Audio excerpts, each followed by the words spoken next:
Hi friends, ಎಲ್ಲರಿಗೂ ನಮಸ್ಕಾರ. ನಾನಿವತ್ತು ರುಚಿಕರವಾದ ಹೋಳಿಗೆ ಸಾರು ಯಾವ ಥರ ಮಾಡೋದು ತೋರಿಸ್ತಾ ಇದ್ದೀನಿ. ನಾನು ಹೋಳಿಗೆ ಸಾರು ಮಾಡೋಕ್ಕೆ ಫಸ್ಟ್ ಮಸಾಲೆ ಹುರ್ಕೊಳೋದು ತೋರಿಸ್ತೀನಿ. ಈಗ ನಾನು ಗ್ಯಾಸ್ ಆನ್ ಮಾಡ್ತೀನಿ. ಈಗ ಮಸಾಲ ಹುರ್ಕೊಳಕ್ಕೆ ಫಸ್ಟ್ ನಾನೊಂದು ಮಧ್ಯಮ ಗಾತ್ರದ ಒಂದು ಈರುಳ್ಳಿ ತೊಗೊಂಡಿನಿ. ಈರುಳ್ಳಿ ಹಾಕೋಣಂಬ್ರಿ. ಒಂದು ಅರ್ಧ ಬಟ್ಲಷ್ಟು ಒಣ ಕೊಬ್ಬರಿನ ಹೆಚ್ಚಿಟ್ಕೊಂಡಿನಿ. ಈ ಒಣ ಕೊಬ್ಬರಿನ ಹಾಕ್ತೀನಿ. ಈಗ ಇದನ್ನು ಚೆನ್ನಾಗಿ ಹುರ್ಕೊಳಂಬ್ರಿ. ಈಗ ಇದಕ್ಕೆ ನಾನು ಒಂದು 7ರಿಂದ 8ರಷ್ಟು ಬೆಳ್ಳುಳ್ಳಿ ಹೆಸರುಳ್ಳ ಹಾಕ್ತೀನಿ. ನನಗೆ ಬೆಳ್ಳುಳ್ಳಿ ಹೆಸರುಳ್ಳ ಹಾಕ್ತೀನಿ. ಈಗ ಇದನ್ನು ಸ್ವಲ್ಪ ಎಣ್ಣೆ ಹಾಕಿ ಚೆನ್ನಾಗಿ ಹುರ್ಕೊಳಂಬ್ರಿ. ಇದು ಸಾರು ಎಷ್ಟು ಟೇಸ್ಟ್ ಇರುತ್ತಂದರೆ ನೀವು ಒಂದು ಸಲ ಮಾಡ್ಕೊಂಡು ನೋಡಿರಿ. ಹೋಳಿಗೆ ಮಾಡಿದಾಗೆಲ್ಲ ನೀವು ರಸಮ್ ಅಂತ, ಇಲ್ಲಾಂದರೆ ಅಂಬ್ರ ಅಂತಾರೆ ಕೆಲವೊಬ್ಬರು, ಇಲ್ಲ ರಸಮ್ ಅಂತಾರೆ, ಇಲ್ಲ ನಮ್ಮ ಕಡೆ ಎಲ್ಲ ಹೋಳ್ಗೆ ಸಾರು ಅಂತೀವಿ. ಈ ಹೋಳ್ಗೆ ಸಾರು ಅಷ್ಟು ಟೇಸ್ಟ್ ಚೆನ್ನಾಗಿರುತ್ತೆ. ಒಂದು ಸಲ ಟ್ರೈ ಮಾಡಿರಿ ಈ ವಿಡಿಯೋ ನೋಡಿದ ಮೇಲೆ ನೀವು. ಈಗ ಸ್ವಲ್ಪ ಎಣ್ಣೆ ಹಾಕ್ಕೊತೀನಿ. 1 ಸ್ಪೂನಷ್ಟು ಹಾಕ್ರಿ ಸಾಕು, ಭಾಳ ಏನು ಬೇಡ. ಈ ಥರ ಚೆನ್ನಾಗಿ ಹುರ್ಕೊಳ್ರಿ. ಸ್ವಲ್ಪ ಗ್ಯಾಸು ಸ್ಲಿಮ್ಮಲ್ಲಿ ಇಟ್ಕೊಳ್ರಿ.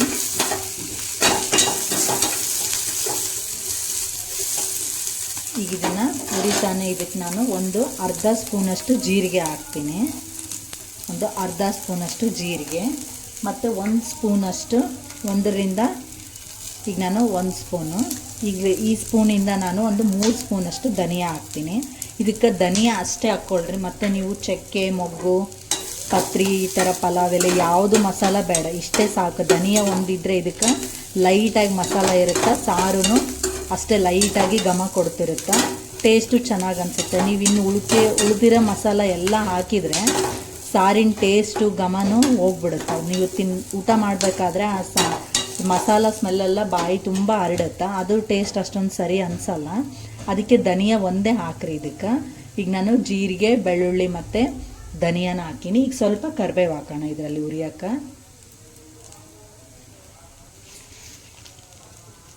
ಒಂದು ಸ್ವಲ್ಪ ಕರಿಬೇವು ನೀವು ಸ್ವಲ್ಪ ಜಾಸ್ತಿನೇ ಹಾಕ್ಕೊಳ್ರಿ, ಯಾಕಂದರೆ ರುಬ್ತಿರಲ್ಲ, ಅದೇನು ಇದು ಅನಿಸಲ್ಲ, ಚೆನ್ನಾಗಿರುತ್ತೆ.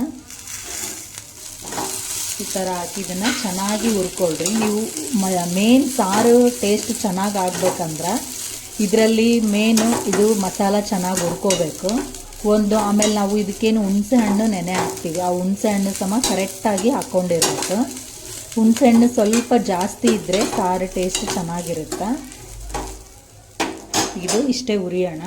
ಈಗ ನಾನು 1 ಲೀಟ್ರಷ್ಟು ಸಾರು ಮಾಡ್ತೀನಿ. ಆ 1 ಲೀಟ್ರು ಸಾರಿಗೆ ಇಷ್ಟು ಹುಣಸೆ ಹಣ್ಣು ಹಾಕ್ತಾಯಿದ್ದೀನಿ, ನಾನು ನೆನೆ ಹಾಕ್ತೀನಿ. ಈಗ ನಿಮಗೆ ಇನ್ನೂ ಸ್ವಲ್ಪ ಜಾಸ್ತಿ ಹುಣಸೆ ಹಣ್ಣು ಬೇಕಂದ್ರೂ ಹಾಕ್ಕೊಳ್ರಿ. ಇದು ಪ್ರಮಾಣ ಸಾರಿಗೆ ಸ್ವಲ್ಪ ಹುಳಿ ಜಾಸ್ತಿ ಇದ್ದರೆ ಸಾರು ಟೇಸ್ಟ್ ಚೆನ್ನಾಗಿರುತ್ತೆ. ಈಗ ನಾನು ಇಷ್ಟು ಹುಣಸೆ ಹಣ್ಣನ್ನ ನೆನೆ ಹಾಕ್ತೀನಿ.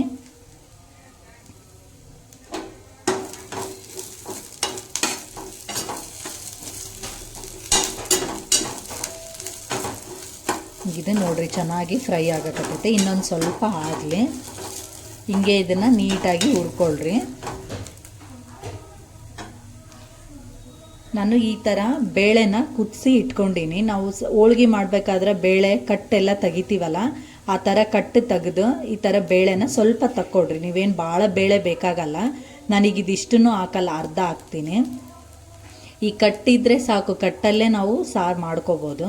ಈಗ ನಾನು ಸ್ವಲ್ಪ ಬೇಳೆ ಹಾಕ್ತೀನಿ. ಈಗ ಇನ್ನೂ ಕಟ್ಟಿದೆ ನನ್ನ ಹತ್ರ, ಅದಕ್ಕಂತಾನೆ ಬೇಳೆ ಸ್ವಲ್ಪ ಹಾಕ್ತೀನಿ. ಈ ಥರ ಕುದಿಸಿ ಇಟ್ಕೊಂಡಿರ್ರಿ. ಈಗ ಈ ಥರ ಇದನ್ನು ನೀಟಾಗಿ ಫ್ರೈ ಆಗೈತೆ ನೋಡಿರಿ. ಈಗ ಹುರ್ಕೊಂಡಿದ್ದು ಆಯಿತು.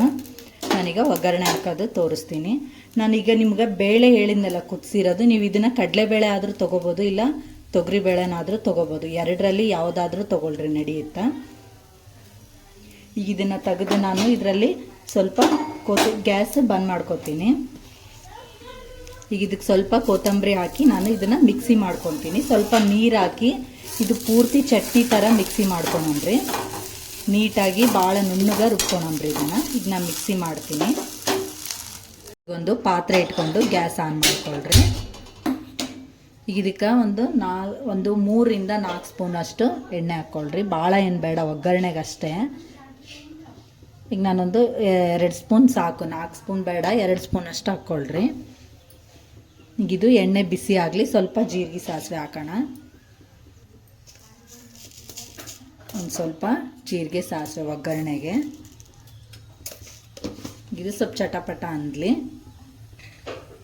ಈಗ ನಾನು ಒಂದು 5ರಿಂದ 6 ಬೆಳ್ಳುಳ್ಳಿ ಹೆಸರನ್ನ ಸ್ವಲ್ಪ ಜಜ್ಜಿ ಹಾಕ್ತಾಯಿದ್ದೀನಿ.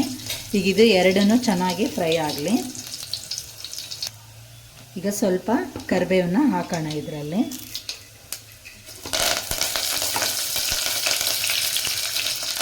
ನಾನೀಗ ಒಗ್ಗರಣೆಗೆ ಒಂದು ಒಣಮೆಣಸಿನ್ಕಾಯಿನ ಹಾಕ್ತಾಯಿದ್ದೀನಿ.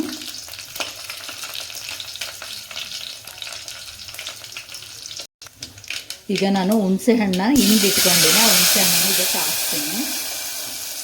ನೀವು 1 ಗ್ಲಾಸು 1.5 ಗ್ಲಾಸಷ್ಟು ಹುಣಸೆ ಹಣ್ಣು ನೀಟಾಗಿ ಕಿವುಚಿ ಹಿಂಡಿ ಇಟ್ಕೊಂಡಿರಿ. ಒಂದು ಪಾತ್ರೆದಾಗ ಇಟ್ಕೊಂಡು ಅದನ್ನು ಹಾಕಿರಿ ಒಗ್ಗರಣೆ ಆದಮೇಲೆ. ಈಗಿದು ಒಗ್ಗರಣೆಗೆ ನಾನು ಹುಣಸೆ ಹಣ್ಣು ಹಾಕೀನಿ.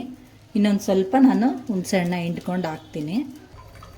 ಈಗ ನಾನು ಇನ್ನೊಂದು ಸ್ವಲ್ಪ ಹುಣಸೆ ಹಣ್ಣಿನ ಹುಳಿನ ಹಾಕ್ತೀನಿ ಇದಕ್ಕೆ. ಈಗಿದು ಹುಣಸೆ ಹಣ್ಣಿನ ಹುಳಿ ಚೆನ್ನಾಗಿ ಕುದೀಲಿ. ಈಗ ನಾವು ಬೇಳೆ ಏನು ಇದನ್ನು ನಾವು ಕುದಿಸಿ ಇಟ್ಕೊಂಡಿರ್ತಕ್ಕಂಥ ಬೇಳೆ ಐತಲ್ಲ, ಈಗ ಇದನ್ನು ನಾವು ಮಸಾಲ ರುಬ್ತಿರ್ತೀವಲ್ಲ ಅದರಲ್ಲಿ ಬೇಳೆ ಹಾಕ್ಕೊಂಡು ನಾವು ರುಬ್ಕೋಬೇಕು.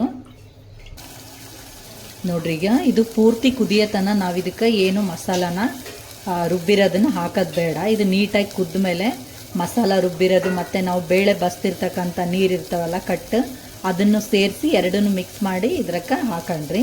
ಈಗ ಇದು ಕುದಿಯಕತ್ತೈತೆ. ಈಗ ಇದಕ್ಕೆ ನಾನು ಮಸಾಲ ರುಬ್ಬಿರೋದನ್ನು ಸೇರಿಸ್ತೀನಿ. ಈಗ ನಾನು ರುಬ್ಬಿರ್ತಕ್ಕಂಥ ಮಸಾಲ ಮತ್ತು ಕಟ್ಟು ಎರಡನ್ನೂ ಸೇರಿಸಿ ಇದಕ್ಕೆ ಸೇರಿಸ್ತಾ ಇದ್ದೀನಿ. ಈಗ ಇದಕ್ಕೆ ಇನ್ನೊಂದು ಸ್ವಲ್ಪ ನಿಮ್ಗೆ ಎಷ್ಟು ನೀರು ಬೇಕು ನೋಡಿ ಹಾಕ್ಕೊಳ್ರಿ. ಅದು ನೀವು ನೀರು ಹಾಕಿದ ಮೇಲೆ ಅದು ಹುಳಿಗೆ ಕರೆಕ್ಟ್ ಸೆಟ್ ಆಗಂಗೆ ನೀರು ಹಾಕ್ಕೋಬೇಕು. ಮತ್ತು ನೀವು ಜಾಸ್ತಿ ನೀರು ಮಾಡಿ ಹುಳಿ ಕಡಿಮೆ ಮಾಡಿದ್ರೆ ಸಾರು ಟೇಸ್ಟ್ ಚೆನ್ನಾಗಾಗಲ್ಲ. ಈಗ ನಾನು 1 ಲೀಟ್ರಷ್ಟು ಹೇಳಿದ್ದೀನಲ್ಲ, ಈಗ ಇದು ಅರ್ಧ ಲೀಟ್ರಷ್ಟು ಆಗುತ್ತೆ. ಇದಕ್ಕೆ ಇನ್ನೊಂದು ಅರ್ಧ ಲೀಟ್ರಷ್ಟು ಹಾಕಿದರೆ ಹುಳಿನೂ ಕರೆಕ್ಟ್ ಆಗುತ್ತೆ ಇದಕ್ಕೆ. ಈಗ ನಾವು ಮಸಾಲ ರುಬ್ಕೊಂಡಿರ್ತಕ್ಕಂಥ ಮಿಕ್ಸಿ ಜಾರ್ನೆಲ್ಲ ನೀಟಾಗಿ ತೊಳೆದು ಈಗ ಇದಕ್ಕೆ ಹಾಕ್ಬಿಡ್ರಿ. ಈಗ ಇಷ್ಟ ಆದ್ರೆ ಸಾರು ಕರೆಕ್ಟ್ ನಿಮಗೆ ಹುಳಿ ಸಿಗುತ್ತೆ. ಮತ್ತು ನೀವು ಸ್ವಲ್ಪ ಜಾಸ್ತಿ ಹಾಕಿದರೆ ಹುಳಿ ಕಡಿಮೆ ಆಗುತ್ತೆ. ಇದೀಗ ನೀಟಾಗಿ ಕುದೀಲಿ. ಇದಕ್ಕೆ ಖಾರ ಉಪ್ಪು ಹಾಕೋಣ. ಈಗ ನಾನು ಖಾರ ಹಾಕ್ತೀನಿ. ಇದಕ್ಕೆ ಒಣ ಖಾರದ ಪುಡಿನ ಸೇರಿಸ್ತೀನಿ. ಈಗ ನಾನು 2 ಸ್ಪೂನಷ್ಟು, ನಿಮ್ಮ ಮನೆಗೆ ಮಾಮೂಲಾಗಿ ನೀವು ಖಾರ ಎಷ್ಟು ಹಾಕ್ತೀರಿ ನೋಡಿಕೊಂಡು ಹಾಕ್ರಿ. ಈಗ ನಾನು 3 ಸ್ಪೂನಷ್ಟು ಖಾರ ಹಾಕೀನಿ. ನೀವು ಒಗ್ಗರಣೆ ಹಾಕ್ಬೇಕಾದ್ರೂ ಖಾರ ಹಾಕ್ಕೋಬೋದು, ನಿಮ್ಮ ಇದಕ್ಕೆ ಬಿಟ್ಟಂಗೆ. ನೀವು ಒಗ್ಗರಣೆಗೆ ಖಾರ ಹಾಕ್ತೀನಂದ್ರೂ ಹಾಕಿ ಒಗ್ಗರಣೆ ಹಾಕ್ಕೋಬೋದು, ಇಲ್ಲ ಈ ಥರ ಮೇಲೇನೋ ಹಾಕ್ಬೋದು. ಒಂದು ಅರ್ಧ ಸ್ಪೂನಷ್ಟು ಅರಿಶಿಣ ಪುಡಿ ಹಾಕ್ತೀನಿ. ಇದಕ್ಕೆ ಯಾವುದೇ ಥರ ನೀವು ಮಸಾಲ ಪುಡಿ ಹಾಕೋದು ಬೇಡ. ಯಾಕಂದರೆ ನಾವು ಧನಿಯಾ ಹಾಕಿ ಹುರ್ಕೊಂಡಿರ್ತೀವಲ್ಲ, ಅದೇ ಮಸಾಲನೇ ಚೆನ್ನಾಗಿರುತ್ತೆ. ಮತ್ತು ನಾವು ಮಸಾಲ ಹಾಕಿದರೆ ಜಾಸ್ತಿ ಮಸಾಲ ಅನಿಸುತ್ತೆ. ಅದಕ್ಕೆ ಈಗ ನಾನು ಉಪ್ಪು, ಖಾರ, ಅರಿಶಿನ ಇಷ್ಟನ್ನೇ ಹಾಕ್ತೀನಿ. ಉಪ್ಪು ನಿಮ್ಗೆ ರುಚಿಗೆ ತಕ್ಕಷ್ಟು ನೋಡಿ ಹಾಕ್ಕೊಳ್ರಿ. ನಿಮ್ಮ ಮನೇಲಿ ಎಷ್ಟು ಉಪ್ಪು ತಿಂತಾರೆ ಅಷ್ಟು ನೋಡಿಕೊಂಡು ಉಪ್ಪು ಹಾಕ್ರಿ. ಈಗ ಇದಕ್ಕೆ ಮೇನ್ ಹಾಕೋದು, ಸಾರು ಚೆನ್ನಾಗಿ ಆಗಬೇಕು ಅಂದರೆ ಈ ಹೋಳಿಗೆ ಸಾರು ಮೇನ್ ಇರೋದು ಇದರಲ್ಲಿ ಹುಳಿ ಮತ್ತು ಸ್ವೀಟು. ಇವೆರಡರಲ್ಲಿ ನೀವು ಕರೆಕ್ಟ್ ಹದದಲ್ಲಿ ಮಾಡಿದರೆ ಸಾರು ಮಸ್ತ್ ಟೇಸ್ಟ್ ಚೆನ್ನಾಗಾಗುತ್ತೆ. ನಮ್ಮ ಮನೇಲಂತೂ ಎಲ್ಲರೂ ಈ ಸಾರು ಇಷ್ಟಪಟ್ಟು ಊಟ ಮಾಡ್ತಾರೆ. ಈ ಸಾರು ನೀವು 2 ದಿನ ಆದ್ರೂ ಇಟ್ಕೊಂಡು ಊಟ ಮಾಡ್ಬೋದು, ಏನೂ ಕೆಡಲ್ಲ. ನಿಮಗಿದಕ್ಕೆ ಬೆಲ್ಲ ಹಾಕೋದು ಗೊತ್ತಾಗಲ್ಲ ಅಂದರೆ ನೀವು ಹುಣಸೆ ಹಣ್ಣು ಎಷ್ಟು ಹಾಕಿರ್ತೀರಿ ಅಷ್ಟೇ ಬೆಲ್ಲ ಹಾಕ್ಕೊಂಬಿಡ್ರಿ, ನಿಮಗೆ ಟೇಸ್ಟ್ ಕರೆಕ್ಟ್ ಸಿಕ್ಬಿಡ್ತೈತೆ. ಈಗ ನಾನು ಒಂದು ಲಿಂಬೆ ಹಣ್ಣಿನ ಗಾತ್ರದಷ್ಟು ಹುಣಸೆ ಹಣ್ಣು ಹಾಕಿದ್ದೆ. ಈಗ ಅಷ್ಟೇ ಬೆಲ್ಲ ಹಾಕ್ತೀನಿ. ನಿಮ್ಮ ಮನೇಲಿ ಸ್ವಲ್ಪ ಸಾರಿದು ಸ್ವೀಟ್ ಊಟ ಮಾಡ್ತಾರೆ ಅನಿಸಿದರೆ ನಿಮಗೆ ಬೇಕಂದರೆ ಇನ್ನೊಂದು ಸ್ವಲ್ಪ ಜಾಸ್ತಿನೇ ಹಾಕ್ಕೊಳ್ರಿ. ಈಗ ಇಷ್ಟು ನೀವೆಲ್ಲ ಇದಕ್ಕೆ ಹಾಕೋ ಐಟಮ್ಸ್ ಎಲ್ಲ ಮುಗೀತು. ಖಾರ, ಉಪ್ಪು, ಹುಳಿ ಮತ್ತು ಬೆಲ್ಲ, ಮಸಾಲ ಎಲ್ಲದೂ ನಾವು ಹಾಕಿದ್ದೀವಿ. ಈಗ ಇದು ಚೆನ್ನಾಗಿ ಕುದಿಬೇಕು. ಒಂದು 10 ನಿಮಿಷ ನೀವು ಗ್ಯಾಸ್ ಸ್ಲಿಮ್ಮಲ್ಲಿಟ್ಟು ಕುದಿಸ್ರಿ. ನಿಮ್ಮ ಸಾರು ಎಷ್ಟು ಚೆನ್ನಾಗಿರುತ್ತೆ ಅಂದರೆ ನೀವು ಒಂದು ಸಲ ಮಾಡಿದರೆ ಇನ್ನೊಂದು ಸಲ ಮಾಡು ಅಂತ ಮನೇಲಿ ಎಲ್ಲರೂ ಕೇಳಿ ಮಾಡಿಸ್ಕೊಂಡು ಊಟ ಮಾಡ್ತಾರೆ. ನಮ್ಮ ಮನೇಲಂತೂ ಎಲ್ಲರೂ ಭಾಳ ಇಷ್ಟಪಟ್ಟು ಊಟ ಮಾಡ್ತಾರೆ ಈ ಸಾರನ್ನ. ಈಗ ನೋಡಿರಿ, ಇದನ್ನು ನೀವು ಒಂದು ಸಲ ಮನೇಲಿ ಈ ವಿಡಿಯೋನ, ಈ ಸಾರಿಂದ ವಿಡಿಯೋ ನೋಡಿ ಒಂದು ಸಲ ಮಾಡಿಕೊಂಡು ಊಟ ಮಾಡಿರಿ. ನಿಮಗೆ ಗೊತ್ತಾಗುತ್ತಾ ನಾನು ಯಾವ ಥರ ನಾನು ಹೇಳಿರೋದು ಕರೆಕ್ಟ್ ಆಯ್ತಾ ಇಲ್ಲ, ಸಾರು ಟೇಸ್ಟ್ ಆಗೈತೆ ಇಲ್ಲ ಅಂತ ನಿಮಗೆ ಅನುಭವಕ್ಕೆ ಬರುತ್ತಾ. ಈಗ ಇದು ಚೆನ್ನಾಗಿ ಕುದಿಲಿ ಸಾರು. ಒಂದು 10 ನಿಮಿಷ ಹೀಗೆ ಗ್ಯಾಸ್ ಸ್ಲಿಮ್ಮಲ್ಲಿಟ್ಟು ಕುದಿಸಮ್ಮ. ಈಗ ನೋಡ್ರಿ ಸಾರು ಹೆಂಗೆ ಕುದಿಯಕತ್ತೈತಂತ. ಈಗ ಇದು ನೀಟಾಗಿ ನೀವು ಗ್ಯಾಸ್ ಸ್ಲಿಮ್ಮಲ್ಲಿ ಇಟ್ಟು ಒಂದು 5 ರಿಂದ 10 ನಿಮಿಷ ಕುದಿಸ್ರಿ. ಇದು ಸಾರು ಕರೆಕ್ಟಾಗಿ ಕುದ್ದತ್ತೆ ಅಂತ ನಿಮಗೆ ಗೊತ್ತಾಗೋದು ಹೆಂಗೆ ಅಂದ್ರೆ, ಈ ಸಾರು ಕುದಿಬೇಕಾದ್ರೆ ನಿಮಗೆ ಘಮ ಬರ್ತಿರ್ತೈತೆ. ಆ ಘಮ ನೋಡಿದರೆ ನಿಮಗೆ ಗೊತ್ತಾಗ್ಬಿಡುತ್ತೆ ಸಾರು ಪೂರ್ತಿಯಾಗಿ ಕುದ್ದತ್ತೆ ಅಂತ. ನೀವು ಒಂದು 5 ರಿಂದ 10 ನಿಮಿಷ ಗ್ಯಾಸ್ ಸ್ಲಿಮ್ಮಲ್ಲಿಟ್ಟೆ ಕುದಿಸ್ರಿ. ಸಾರು ರೆಡಿ ಆಗೈತೆ. ಈಗ ನಾನು ಹೋಳ್ಗೆ ಸಾರು ರೆಡಿ ಆಗೈತೆ. ಈಗ ಇದು ಸಾರಿನ ವಿಡಿಯೋ ನಿಮ್ಗೆ ಇಷ್ಟ ಆಯಿತು ಅಂದರೆ ಲೈಕ್ ಮಾಡಿರಿ, ಕಮೆಂಟ್ ಮಾಡಿರಿ. ಹೆಂಗೆ ಸಾರು ಟೇಸ್ಟ್ ಹೆಂಗಿತ್ತಂತ ನನಗೆ ಕಮೆಂಟ್ ಬಾಕ್ಸಲ್ಲಿ ತಿಳಿಸ್ರಿ. ನೀವು ಕಮೆಂಟ್ ಮಾಡಿ. ನೋಡಿರಿ, ಈ ಥರ ಹೋಳ್ಗೆ ಸಾರು ರೆಡಿ ಆಯಿತು. ಈ ವಿಡಿಯೋ ನಿಮ್ಗೆ ಇಷ್ಟ ಆದರೆ ಸಬ್ಸ್ಕ್ರೈಬ್ ಮಾಡಿರಿ, ಮತ್ತು ಇನ್ನೂ ಕೆಲವರಿಗೆಲ್ಲ ಶೇರ್ ಮಾಡಿರಿ. ಮತ್ತು ಮುಂದಿನ ವಿಡಿಯೋದಲ್ಲಿ ಭೇಟಿಯಾಗೋಣ. ಬಾಯ್.